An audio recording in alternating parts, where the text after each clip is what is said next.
Tout d'abord, merci Benoît pour cette introduction très sympathique. Mesdames, Messieurs, il nous arrive parfois de penser que nous vivons en Belgique dans une société complexe au niveau linguistique et que le fait d'avoir 3 langues nationales rend ce petit pays exceptionnel. Mais est-ce réellement le cas ? La langue maternelle d'un épicier à Bombay, en Inde, est le dialecte Kathiawari. À son travail, il parle généralement le Kutchi. Toutefois, au marché, il parle le Marathi et à la gare ferroviaire le Hindustani. Lorsqu'il lui arrive de prendre l'avion pour se rendre à New Delhi, il utilise l'anglais, bien entendu, et il traite pour ses affaires avec un collègue bengali en langue standard bengali. Alors, l'épouse de notre épicier parle quant à elle le ourdou, et ses employés utilisent quant à eux le Bhojpuri, le Awadhi et le Ahiri. Le plurilinguisme, en d'autres mots, fait partie du quotidien de cet épicier qui vit dans un pays qui connaît 23 langues officielles. Au Nigeria, 80 millions d'habitants parlent 470 langues différentes, mais utilisent l'anglais comme lingua franca. Et à un niveau plus modeste, l'idée des présente leçon est venue dans le contexte d'une université d'été dont Benoît vous a déjà parlé, organisée donc par l'Académie pour le droit privé européen, où des collègues échangent chaque année, des collègues venant de plus de 40 pays se rencontrent et échangent en anglais, en allemand, en français, en italien, en espagnol, en portugais, en néerlandais, parmi d'autres. Richesse ou malédiction qui frappe notre monde depuis la tour de Babel. Ce n'est en tout cas pas pour demain que tout le monde aura la même foi, la même loi ou la même langue. Le multilinguisme est une réalité incontournable dans le monde d'aujourd'hui, où pour citer Calvet dans un livre intitulé « La guerre des langues et les politiques linguistiques », le monde est plurilingue, c'est un fait. Et l'histoire linguistique, qui est l'un des aspects de l'histoire du monde, est en grande partie constituée par la gestion de ce plurilinguisme. Selon les dernières estimations, il y aurait aujourd'hui un peu plus de 7000 langues vivantes dans le monde et 200 pays plurilingues sur environ 210 pays répertoriés. Rien qu'en Europe, je ne dois pas vous rappeler que nous comptons déjà 24 langues officielles ainsi qu'environ une septantaine de langues minoritaires ou régionales. Il va sans dire que cette pluralité linguistique interpelle le droit. Certes, il ne saurait y avoir de définition juridique de la langue, car les lois qui la régissent ne sont pas celles d'un État, pour reprendre la formule de Philippe Mallory. C'est le fait qui la commande, c'est l'histoire et surtout l'usage. Quel est alors le rapport entre le droit et la langue ? D'abord, la langue accompagne la règle juridique. Le droit naît par la langue, en ce sens que celle-ci est nécessaire pour élaborer la règle de droit. Il s'agit de ce qui peut être qualifié de la langue du droit. Ensuite, inévitablement, la langue devient elle-même l'objet de réglementation et son usage sera prescrit, autorisé, interdit ou limité. La langue devient en quelque sorte l'objet du droit. Et on parlera dans ce cas du droit de la langue. Enfin, dès l'instant où le droit appréhende son sujet comme locuteur, voire ses sujets comme groupe linguistique, le droit de la langue se transforme en quelque sorte en un droit à la langue, ou entre dans la sphère des droits fondamentaux dont la plupart sont inscrits dans les constitutions nationales. Pour chacun de ces rapports, se pose la question inévitable de la gestion du multilinguisme par le droit au sein d'un État, voire même d'une entité supranationale comme l'Union européenne. Alors ces différentes approches, ces différents rapports serviront de base à la structure des 3 leçons que nous donnerons ici. La leçon d'aujourd'hui sera ainsi consacrée au droit de la langue et à l'élaboration de la loi dans un contexte multilingue à partir des exemples belges et suisses. La deuxième leçon complétera ce thème en examinant le rôle du juge dans un contexte multilingue, à travers notamment l'analyse du système belge à nouveau, et cette fois-ci du système canadien. Enfin, la troisième leçon traitera de la langue du droit, en déterminant si le modèle du Grand-Duché du Luxembourg offre des solutions peut-être intéressante en vue d'une lingua franca au niveau européen pour l'Union européenne. Alors il est certain que les thématiques qui sont ainsi présentées ne sont bien entendu pas imperméables et qu'il faudra inévitablement aussi tenir compte de fertilisation croisée entre les différents sujets que nous aborderons au cours de ces 3 leçons. La prise en compte de la langue par le droit apparaît déjà fort tôt, puisque c'est l'ordonnance de Villers-Cotterêts du 15 août 1539 qui imposa en France l'usage exclusif de la langue française dans les actes de procédure et dans tout acte public en général, et qui consacra ainsi un modèle d'unicité linguistique sur ce qui était alors le territoire français. Les raisons de cette ordonnance se comprennent assez bien à la lecture de celle-ci, puisqu'il y est dit notamment que les arrêts soient clairs et compréhensibles. Et afin qu'il n'y ait pas de raison de douter sur le sens de ces arrêts, nous voulons et ordonnons qu'ils soient faits et écrits si clairement qu'il ne puisse y avoir aucune ambiguïté ou incertitude, ni de raison d'en demander une explication. Fin de citation. Le droit doit être compris par tous, en quelque sorte.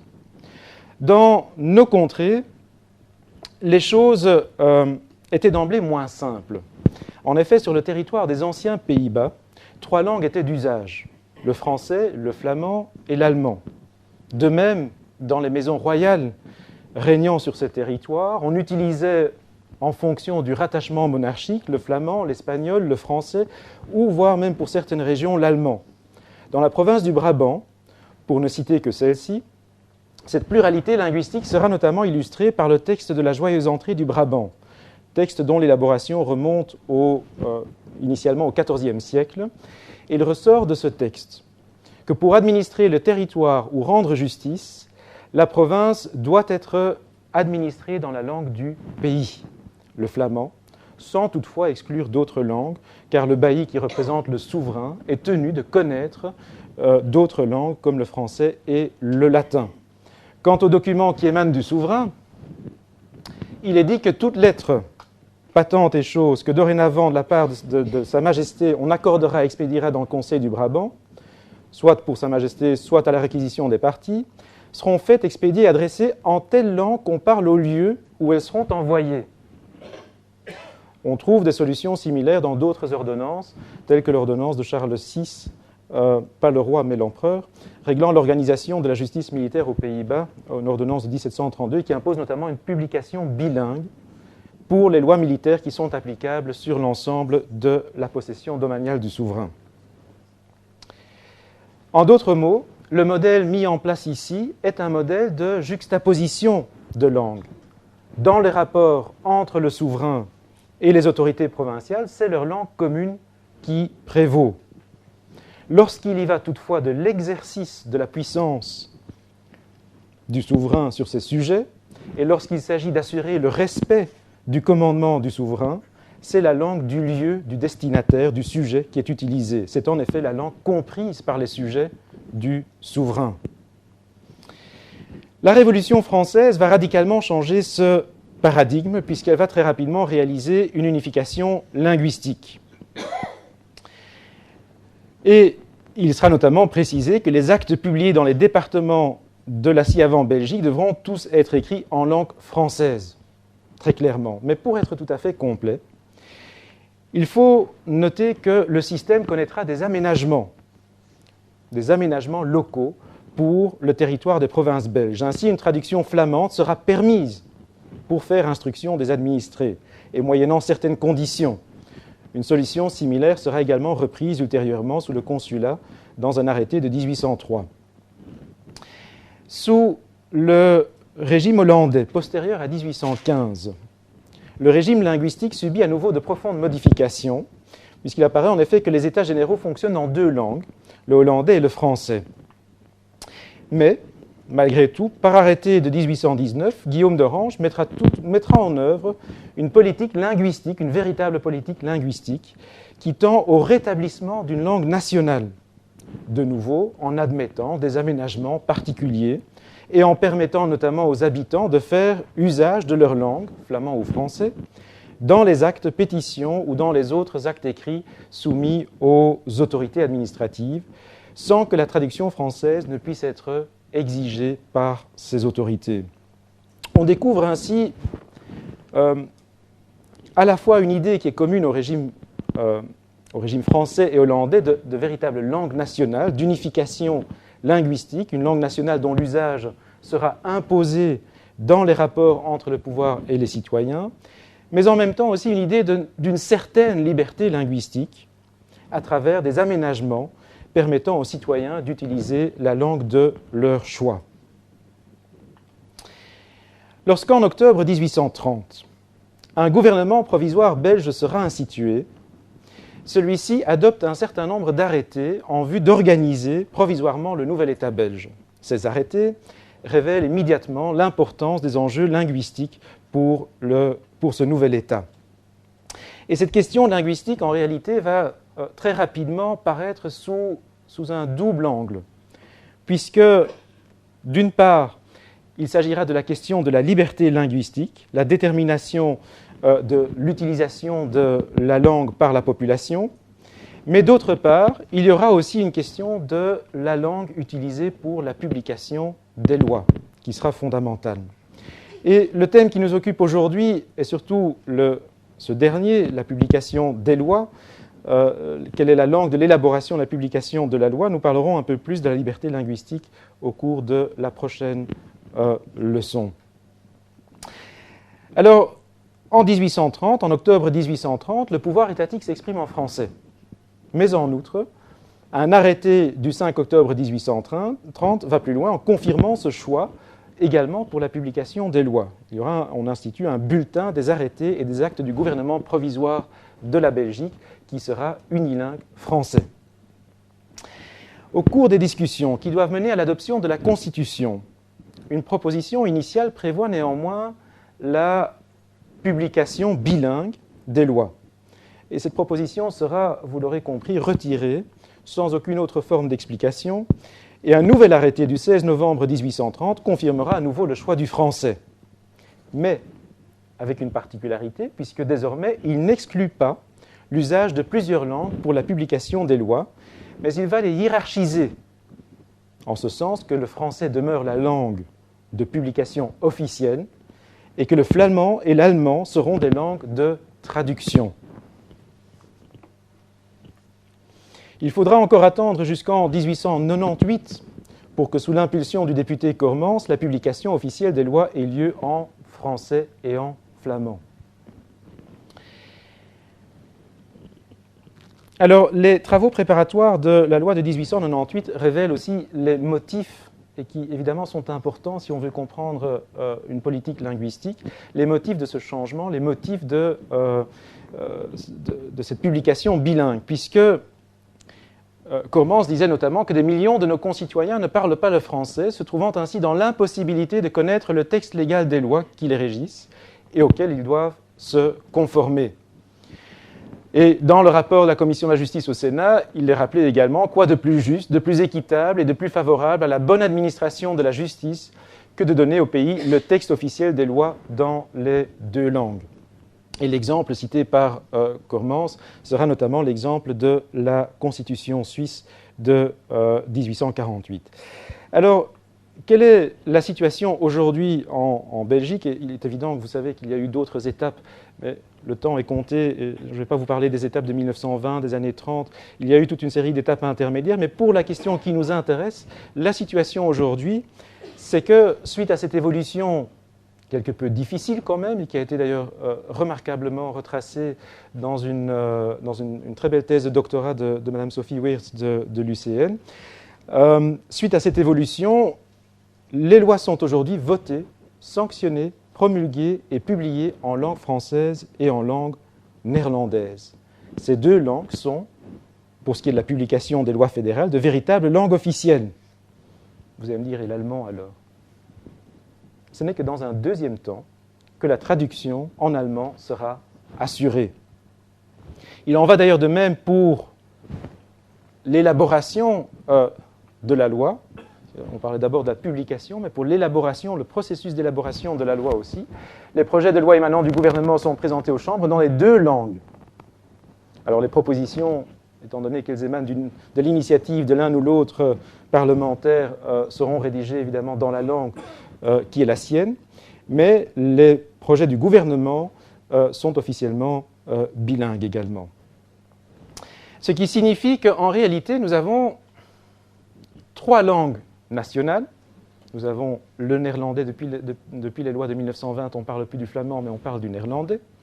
Nous avons le français et nous avons l'allemand. Mais en réalité, lorsqu'il y va de l'élaboration de la législation et de la publication des lois, nous n'avons que deux langues officielles, en quelque sorte. Le français et le néerlandais. Alors que nous savons tous que l'allemand est par ailleurs quand même aussi, à certains égards, une langue officielle.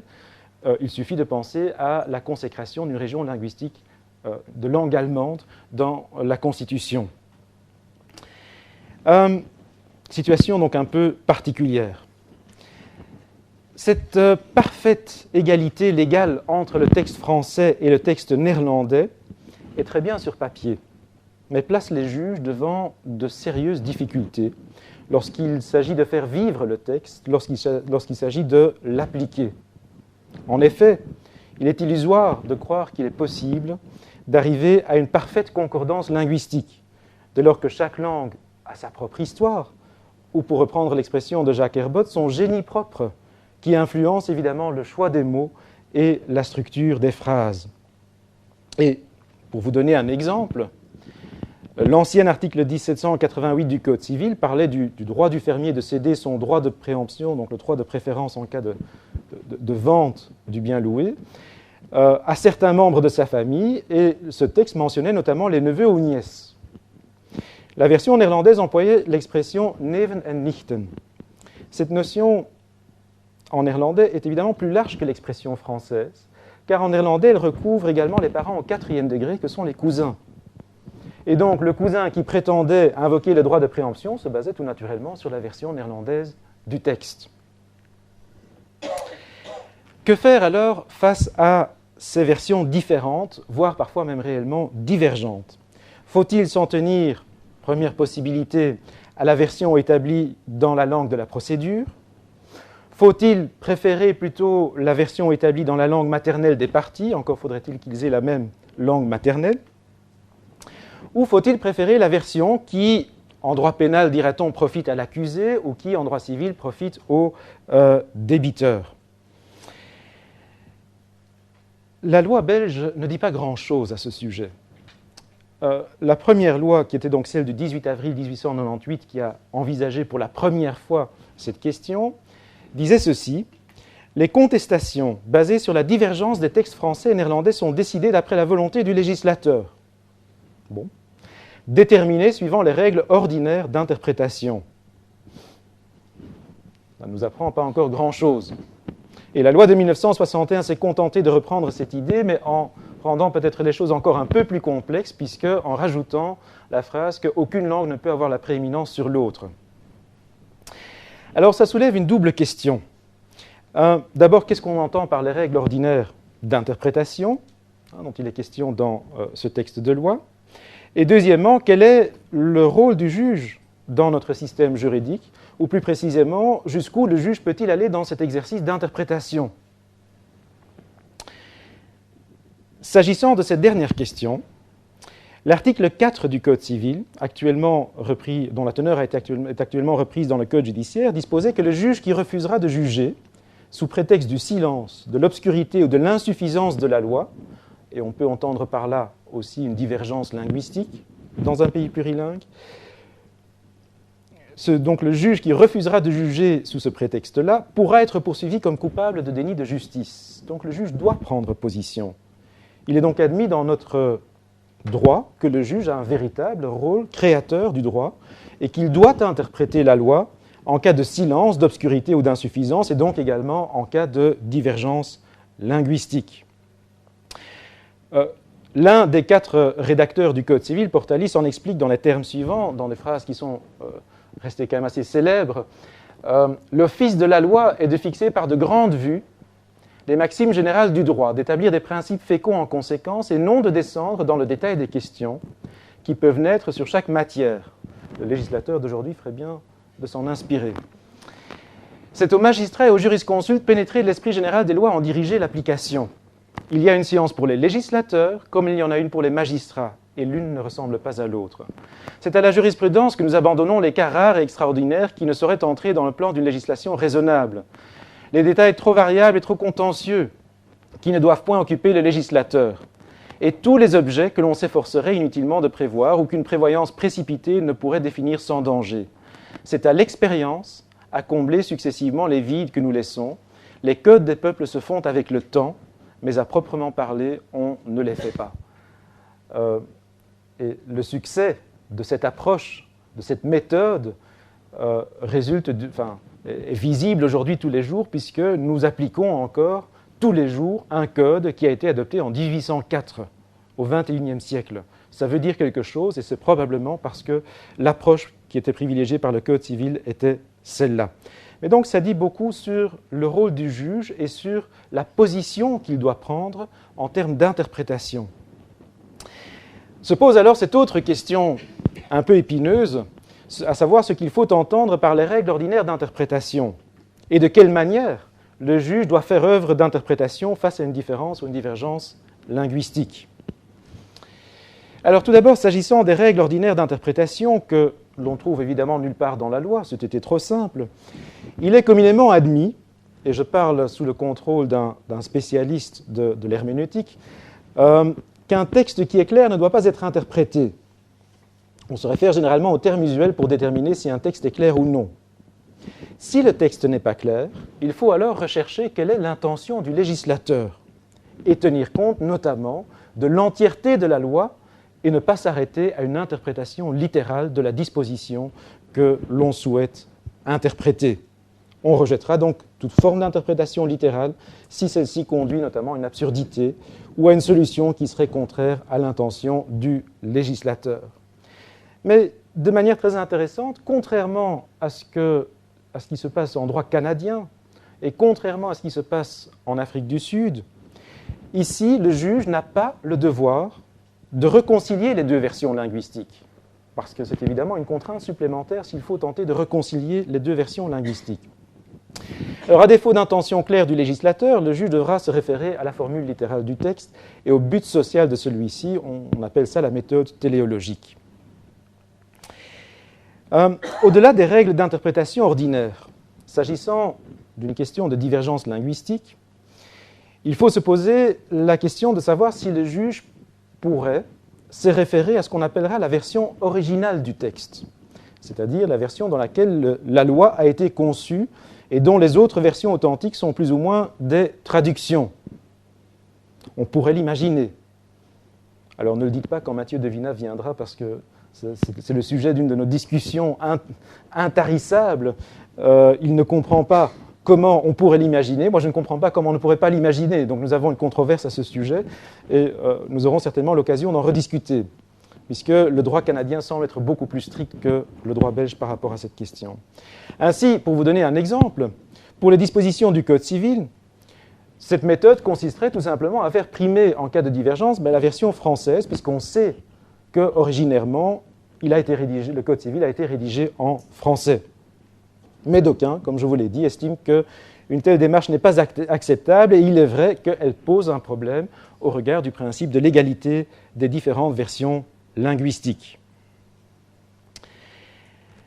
S'il existe une version officielle mais non authentique, le juge pourrait également s'y référer pour dégager le sens du texte. C'est un phénomène qu'on rencontre peut-être plus fréquemment en droit international, mais ça peut avoir un sens notamment pour le droit européen, pour des traités qui existent en plusieurs versions officielles, mais dont seule une version, peut-être deux versions, sont considérées comme authentiques.